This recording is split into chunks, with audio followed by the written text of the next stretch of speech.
It was just another busy Tuesday afternoon in downtown Chicago. The sun played hide and seek with the clouds, casting shifting shadows through the large windows of Romano's, a cozy Italian restaurant tucked between towering office buildings. The aroma of garlic bread and fresh herbs filled the air as the lunch crowd bustled around, their chatter mixing with the soft clinking of silverware. Special Agent Harris was having what she thought would be a peaceful lunch break.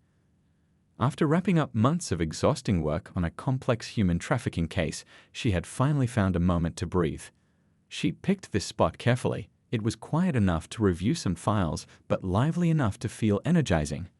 Plus, they made the best fettuccine Alfredo in the city. Dressed in a crisp navy blazer and matching slacks, she looked every bit the professional she was.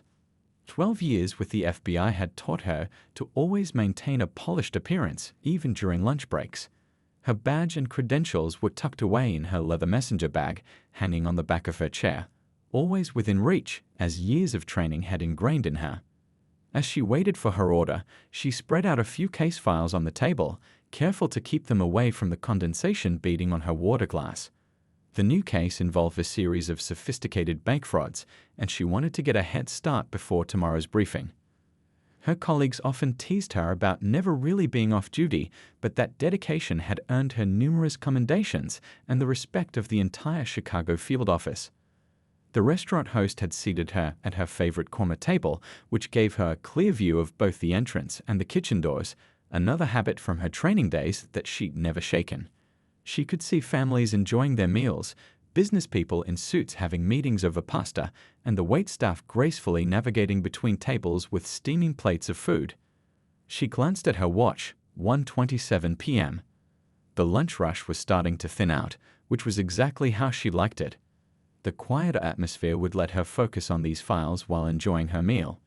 She took a sip of water and made a few notes in the margins of a report, her neat handwriting filling the white space with observations that might help crack the case. A young waitress stopped by with fresh bread and a genuine smile. "Your fettuccine should be ready in just a few minutes," she said warmly. Agent Harris thanked her, returning the smile. These small, normal interactions were what she treasured most after intense cases. They reminded her that the world wasn't all about crime and investigations. She had just opened another file when she noticed movement at the restaurant's entrance. A police officer had walked in, his hand resting casually on his belt. She didn't think much of it at first. Police officers needed lunch breaks too. But something about his demeanor made her training kick in. He wasn't there for lunch. He was scanning the room with purpose. The peaceful atmosphere of the restaurant was about to change dramatically, though Agent Harris didn't know it yet. As she turned her attention back to her files, she had no idea that her quiet lunch break was about to become front-page news and spark a national conversation about law enforcement and racial bias. The gentle murmur of lunch conversations continued around her, the calm before the storm.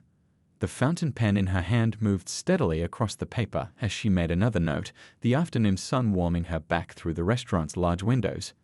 In just a few moments, everything would change, but for now, she was simply a highly respected FBI agent doing what she did best, working to make her city safer, one case at a time.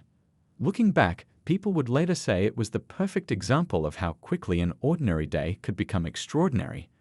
But right then, in that peaceful moment at Romano's, it was just another Tuesday afternoon in Chicago, and Agent Harris was just trying to enjoy her lunch break while getting ahead on her work. The mood in Romano's shifted subtly as Officer Wilson stepped further into the restaurant. He walked with the kind of authority that made other diners glance up from their plates, then quickly look away. The lunch crowd had thinned out, but there were still enough people to witness what was about to unfold. "Got a call about a suspicious person," he announced to the host, who stood nervously at his podium. His voice carried across the restaurant, making several heads turn. Someone reported unusual behavior. The host, a young man in his early 20s, blinked in confusion as he looked around the peaceful restaurant where nothing seemed out of place. Officer Wilson didn't wait for a response. His eyes had already locked onto Agent Harris, who was still absorbed in her case files. She was the only black person in the restaurant at that moment, a fact that wouldn't have been notable if not for what happened next. The officer's boots squeaked against the polished floor as he made his way through the maze of tables.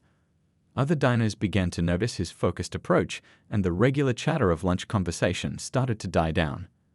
A businessman at a nearby table slowly lowered his fork, his pasta forgotten. Two college students stopped mid-conversation, their intuition telling them something wasn't right. The afternoon sun continued to stream through the windows, creating a strange theatrical effect as Officer Wilson's shadow fell across Agent Harris's table. She looked up from her work, her years of training immediately kicking in as she assessed the situation. The officer's body language, his hand position near his holster, the way he had positioned himself, everything about this screamed trouble. "Ma'am," Officer Wilson said, his tone carrying an edge that made nearby diners uncomfortable. "I'm going to need to see some identification." He didn't introduce himself or explain why he was asking. The normal protocol for police interactions seemed to have been forgotten. Agent Harris maintained her composure, years of federal training evident in her calm response. "Of course, officer. May I ask what this is about?" Her voice was steady, professional, the voice of someone who had handled countless tense situations before. But Officer Wilson wasn't interested in explanations. Someone reported suspicious behavior. "You've been sitting here for a while, looking through papers." He gestured at the case files spread across the table. The absurdity of considering paperwork during lunch as suspicious behavior wasn't lost on the watching crowd. By now, the restaurant had gone completely quiet. The only sounds were the soft Italian music playing through the speakers and the distant clink of dishes from the kitchen. A few people had taken out their phones, sensing that something was very wrong about this situation. "I'm having lunch and reviewing work documents," Agent Harris explained patiently. "I'm happy to show you my ID." She started to reach for her bag, moving slowly and deliberately to avoid any misinterpretation of her actions. That's when things escalated. "Keep your hands where I can see them." Officer Wilson's voice boomed through the restaurant, causing several people to jump in their seats. His hand moved closer to his weapon, a movement that sent a ripple of tension through the watching crowd. The young waitress who had been so friendly earlier stood frozen near the kitchen door, holding a plate of fettuccine that was meant for Agent Harris's table.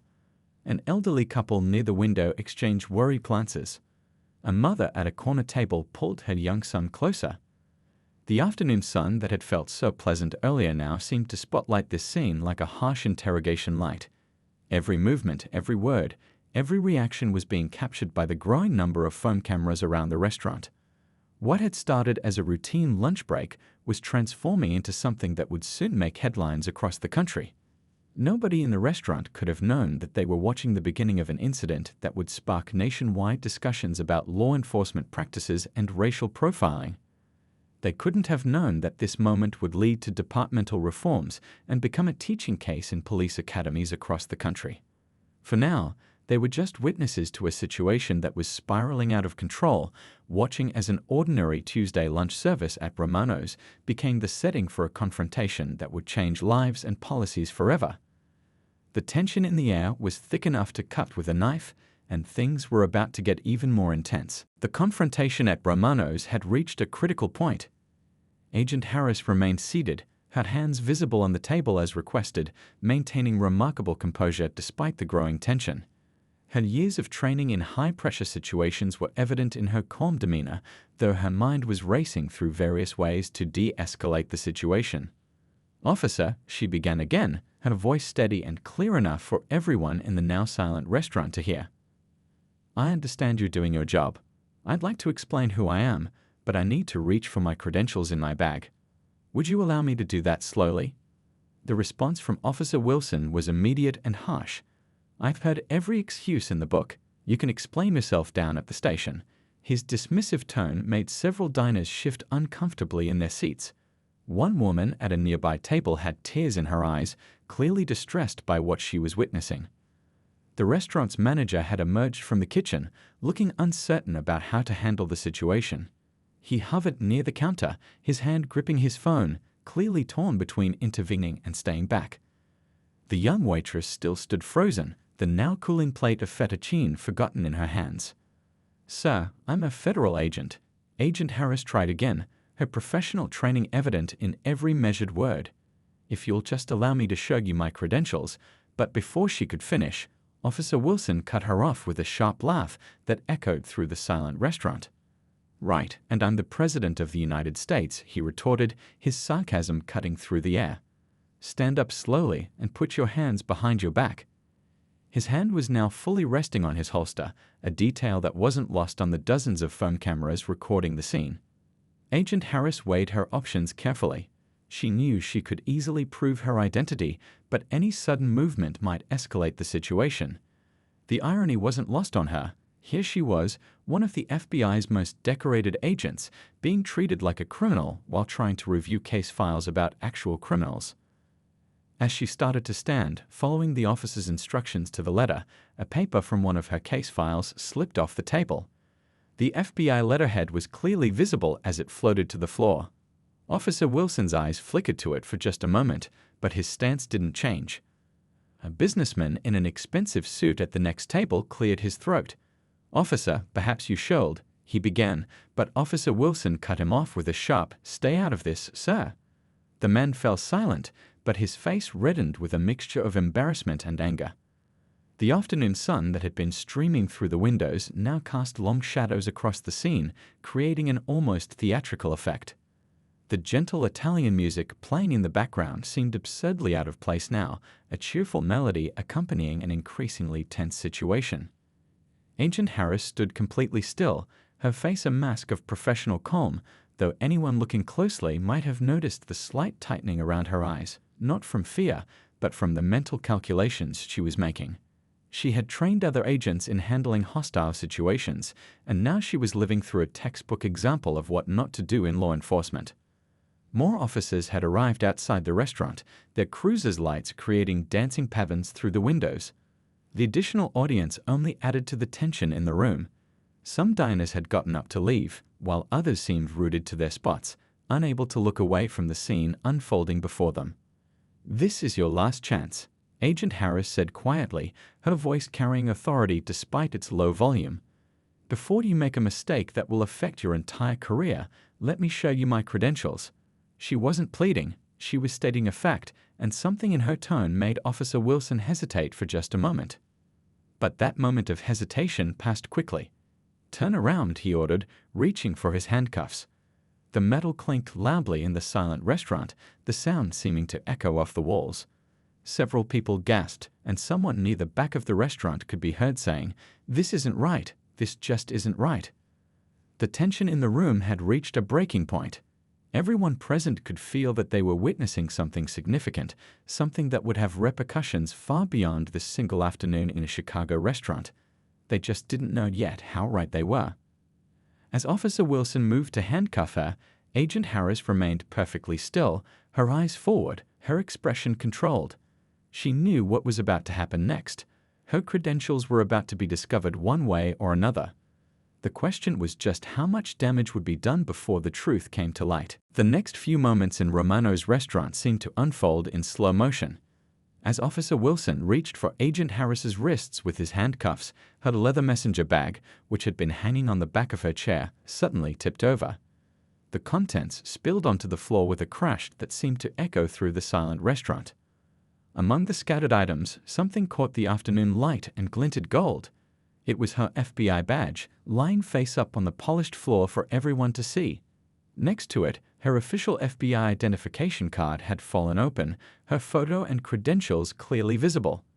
Officer Wilson froze mid-motion, his hand still gripping the handcuffs. The restaurant seemed to collectively hold its breath. Even the kitchen staff, who had been peeking through the service window, stood completely still. "Like I was trying to tell you," Agent Harris said quietly, her voice carrying in the silence, "I'm a federal agent." She didn't sound angry or triumphant, just matter-of-fact. The professionalism in her voice made the situation even more powerful. One of the other officers who had just arrived bent down to pick up the badge, examining it carefully.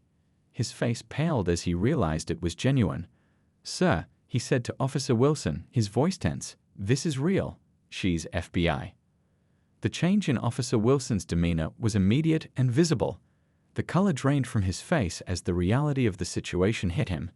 He had just attempted to arrest a federal agent in the middle of her lunch break, in full view of dozens of witnesses, all because of an unfounded suspicious person call. Cell phones were still recording, capturing every second of his reaction.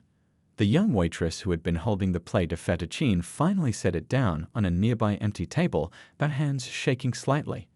The food had long since gone cold, forgotten in the drama of the moment. I apologize, Agent," Officer Wilson stammered, quickly putting away his handcuffs. The authority in his voice had vanished, replaced by something that sounded like fear. He knew this incident wouldn't end here, not with so many witnesses and recordings. Agent Harris straightened her blazer and looked directly at Officer Wilson. "You should have listened when I tried to explain," she said, her voice firm but not unkind. "Now we have a situation that could have been easily avoided." The restaurant had erupted in murmurs. Some diners were shaking their heads, others were typing furiously on their phones, no doubt sharing what they'd just witnessed on social media. A few were openly crying, moved by the intensity of what they'd just seen. The restaurant manager finally found his courage and stepped forward. "Agent," he said, his voice shaking slightly, "please, your meal is on the house, and you're welcome here anytime." It was a small gesture, but in that moment it felt important. Outside, more police cars had arrived, their lights still flashing through the windows. Word had obviously spread about what was happening. A small crowd had gathered on the sidewalk, pressing their faces against the glass to see inside. Agent Harris calmly began gathering her scattered belongings, including her badge and ID. Her hands didn't shake as she picked up her case files, though anyone watching closely might have noticed she was taking slow, measured breaths, a technique taught to FBI agents for staying calm under pressure. A senior police officer had arrived and was now speaking quietly but intensely to Officer Wilson in the corner. Their conversation wasn't audible, but Officer Wilson's body language told the whole story. Shoulders slumped, head down, the picture of a man who knew his career might be over. The other diners in the restaurant seemed unsure of what to do. Some were still recording, others were talking in hushed voices, and a few were trying to pay their bills so they could leave. But most stayed, sensing that this moment was important, that they were witnesses to something that would have lasting consequences. Agent Harris finally turned to address the room. Her voice was clear and steady as she spoke. "I want to thank those of you who tried to speak up," she said, "and I want you all to know that what you witnessed here today will lead to changes. I'll make sure of that. It wasn't a threat, it was a promise." The incident that had started with a simple lunch break had transformed into something much bigger. As Agent Harris gathered the last of her belongings, everyone in Romano's restaurant knew they had just witnessed something that would be talked about for years to come. A moment that would become a catalyst for change in police departments across the country. By sunset that same day, the video of what happened at Romano's had spread across social media like wildfire. The restaurant's peaceful corner of downtown Chicago had become the center of media attention, with news vans parked along the street and reporters doing live broadcasts from the sidewalk where it all happened. Inside her office at the FBI building, Agent Harris sat across from her supervisor, recounting the events for what felt like the 100th time. The room was quiet except for the gentle hum of the air conditioning and the occasional buzz of her phone, which hadn't stopped receiving messages since the incident. "You handled it perfectly," her supervisor said, leaning back in his chair. "But you know this isn't going to go away quietly." He gestured to his computer screen, where one of the viral videos of the incident was playing silently. The footage, shot by a college student at the restaurant, had already gained millions of views. Agent Harris nodded, running her fingers along the edge of her desk. "I don't want it to go away quietly," she replied. "This needs to be addressed." Her voice carried the same calm authority it had shown during the confrontation, but now there was something else in it: purpose. Meanwhile, across town at the police precinct, Officer Wilson sat in a small conference room with internal affairs investigators. His badge and gun had been temporarily surrendered, standard procedure during an investigation. The room felt too warm, too cramped, as he explained his actions again and again. "I received a call about suspicious behavior," he repeated, his voice hoarse. "But I didn't follow proper protocol. I didn't assess the situation. I just..." He trailed off, the weight of his actions finally hitting him fully. The investigators exchanged glances, their expressions unreadable as they took notes. Back at Romano's, the evening dinner service was unusually quiet. The regular customers who had come despite the media circus outside spoke in hushed tones, many pointing to the corner table where it had all happened. The young waitress who had witnessed everything was being interviewed by a local news station in the back office. "I've worked here for 2 years," she told the reporter, her hands clasped tightly in her lap. "Nothing like this has ever happened.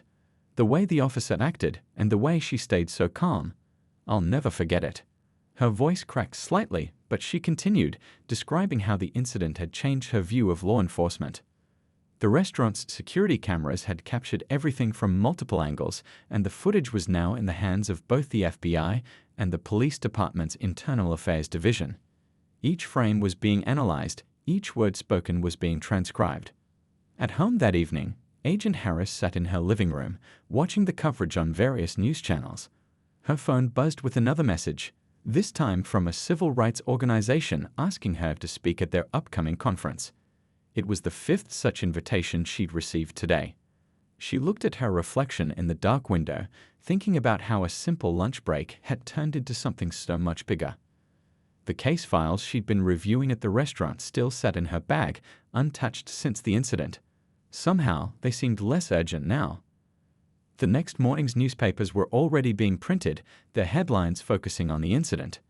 Editorial rooms across the country were busy crafting opinion pieces about racial profiling, police accountability, and the need for reform. Social media continued to buzz with discussions, debates, and calls for action. In the police department's training division, instructors were already discussing how to incorporate this incident into their curriculum. "This is a textbook example of what not to do," one instructor said to his colleagues, "but it's also an opportunity to do better." Agent Harris's phone rang again. This time it was her mother. "I saw the news," her mom said softly. "Are you okay?" The question carried the weight of years of similar conversations, of warnings given and prayers said every time her daughter left the house, badge or no badge. "I'm okay, Mom," she replied, her voice gentle. "And I think some good might come from this." She walked to her home office as they talked, where she had already started drafting proposals for police department training reforms.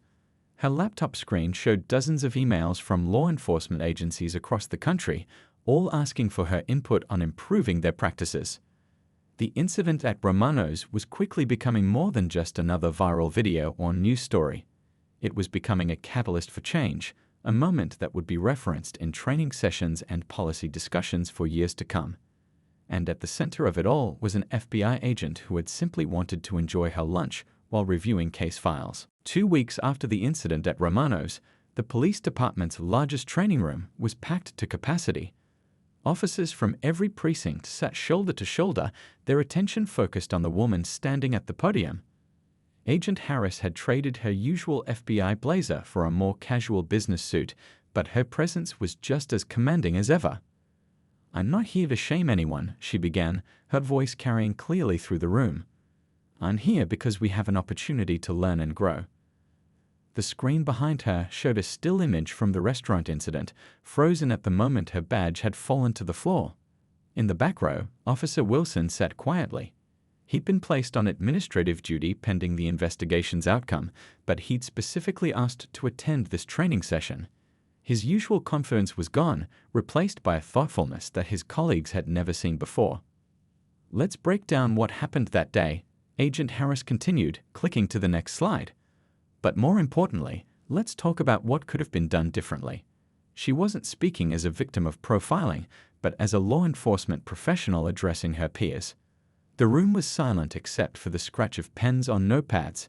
Even the most skeptical officers found themselves drawn in by her practical, no-nonsense approach. She wasn't there to lecture them about racism, she was there to help them become better at their jobs. "A simple verification of credentials," she explained, pointing to specific moments in the security footage, would have prevented the entire situation. But let's dig deeper. Why wasn't that verification requested? What assumptions were made, and why? In the audience, a young officer raised her hand. "We're often told to trust our instincts," she said hesitantly. "How do we balance that with avoiding bias?" It was a question many had wanted to ask, but hadn't dared to voice. Agent Harris smiled. "Excellent question," she replied. Let's talk about the difference between genuine suspicious behavior and assumptions based on appearance. She clicked to a new slide showing a checklist of observable behaviors versus subjective judgments. The training session continued for hours, but nobody checked their watches or dozed off. This wasn't the typical sensitivity training they'd sat through before. This was real, practical, and directly relevant to their daily work. During the lunch break, several officers approached Agent Harris to share their own experiences, times they'd made snap judgments and later regretted them, or times they'd seen colleagues acting on bias but hadn't known how to address it. The hardest part, one veteran officer admitted, is acknowledging these mistakes without feeling like we're being called bad people. His honesty sparked a thoughtful discussion among the small group gathered around the podium. Officer Wilson waited until most people had left for lunch before approaching. "Agent Harris," he said quietly, "I want to apologize again, and thank you, for turning this into something positive." His words were simple but sincere. She looked at him for a moment before responding. "Thank you for being here today. It takes courage to face this head-on." That brief exchange was witnessed by several officers who lingered nearby, and it set the tone for the afternoon session. Back at Romano's, things had mostly returned to normal, though Agent Harris's corner table had become something of a landmark. The restaurant had framed a newspaper article about the incident, displaying it proudly near the entrance. It served as both a reminder and a promise of change. The young waitress who had witnessed everything had started college classes in criminal justice, inspired by Agent Harris's handling of the situation. She still worked at Romano's part-time, sharing the story with interested customers who asked about the framed article. The social media buzz had evolved into serious discussions about police reform. News outlets were following up on the changes being implemented in the Chicago Police Department, highlighting them as a model for other cities to follow. In her office at the FBI, Agent Harris had a new pile of files on her desk, requests from police departments across the country asking her to review their training programs.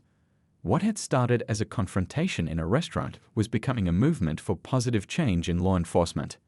Evening fell over Chicago as Agent Harris wrapped up the training session.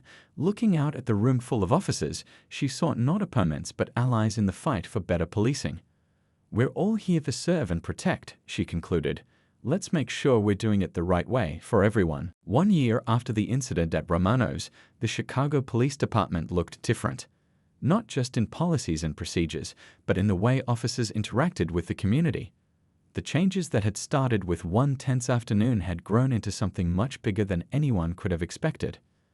The training program developed by Agent Harris had been adopted by police departments in 37 states. Her simple, practical approach to addressing bias and improving police-community relations had proven remarkably effective. Officers appreciated that it focused on making them better at their jobs rather than just pointing out what they were doing wrong. Officer Wilson had become an unexpected advocate for change. After completing his administrative leave and additional training, he requested assignment to community outreach. His honest accounts of how the incident had changed his perspective made him particularly effective at helping other officers confront their own biases. "I thought I was just doing my job that day," he told a room full of police cadets during their training. "But I wasn't really doing my job at all. I was acting on assumptions instead of facts. Real police work means gathering information before taking action." Romano's restaurant had become a symbol of positive change. The owner had started a monthly community dinner where local residents could sit down with police officers in a casual setting. These dinners regularly sold out, with people from all walks of life coming together over plates of pasta to build understanding. The young waitress who had witnessed everything was now in her second year of criminal justice studies.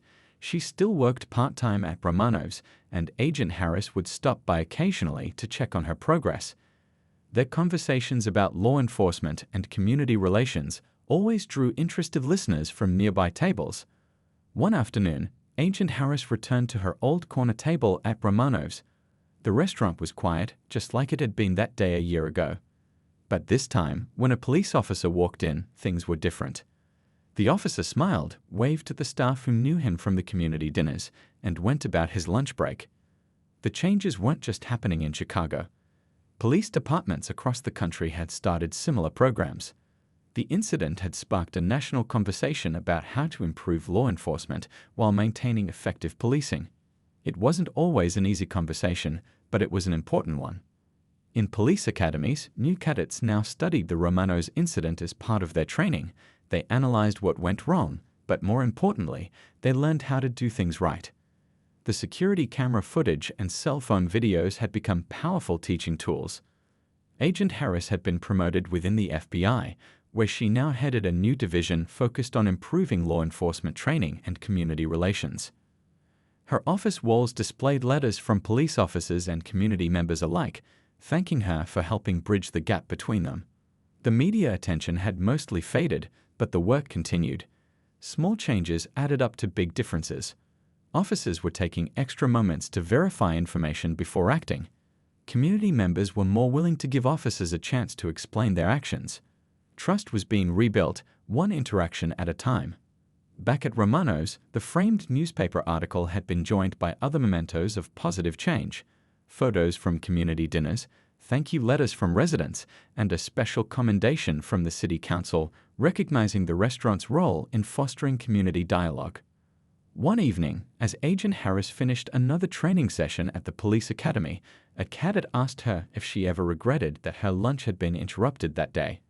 She smiled and shook her head. "Sometimes the most important work we do isn't what we plan to do," she replied.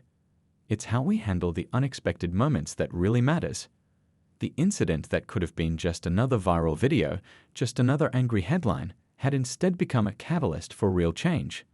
It hadn't solved every problem or erased every bias, but it had shown that progress was possible when people were willing to learn from their mistakes and work together for something better. And it all started with a federal agent trying to enjoy her lunch break, a police officer making assumptions, and a restaurant full of witnesses who knew they were seeing something important unfold. Their story had become part of a larger narrative about change, growth, and the ongoing work of making law enforcement work better for everyone.